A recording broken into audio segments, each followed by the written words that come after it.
It was a really surreal experience just to think, there's my wife, you know, the love of my life lying there, but she's dead. There is no end point. I think that's one of the biggest things about grief. It's not something with a start and an end. Losing Renee broke me, for sure. She was 39 when she died.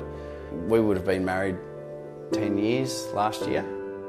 Renee was diagnosed with stage 4 kidney cancer when we were 16 weeks pregnant with Albie. We knew that the cancer was going to win, that we couldn't beat it, there's nothing you could do, but I still remember sitting there and holding her hand, and I actually gave her permission and said it's okay, it's time to go,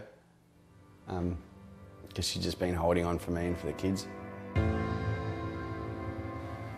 I'd go from tears to just stunned silence to yelling no at the top of my lungs, and you know, every emotion under the sun all in one hit.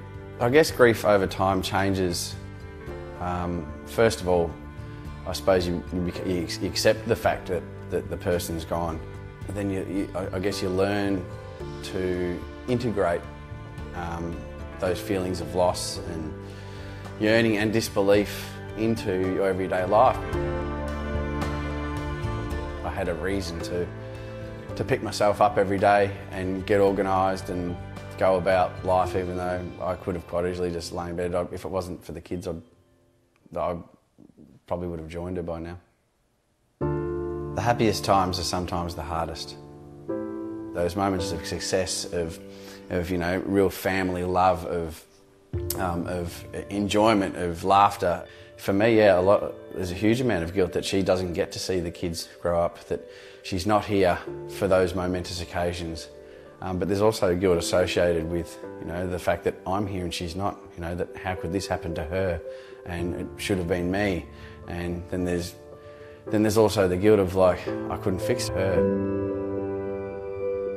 Recently I realised I've been doing well as a dad. I thought, you know, we've got this thing licked, the house is clean, the kids are fed, they're healthy, they're happy. The more I sort of thought about it, the more I realised that we're living in what I call survival mode, in that we're just getting through every day, every week, every month. There's no real plans for the future.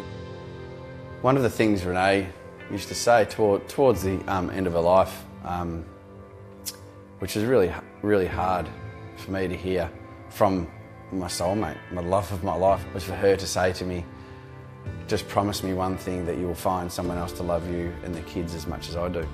And I would dismiss it. I want to find somebody else, but my biggest fear is that I try and replicate what I had, try and replace what I had. Actually, a really good analogy, losing someone you love is like breaking your leg. It never really heals properly, but you learn to dance with a limp.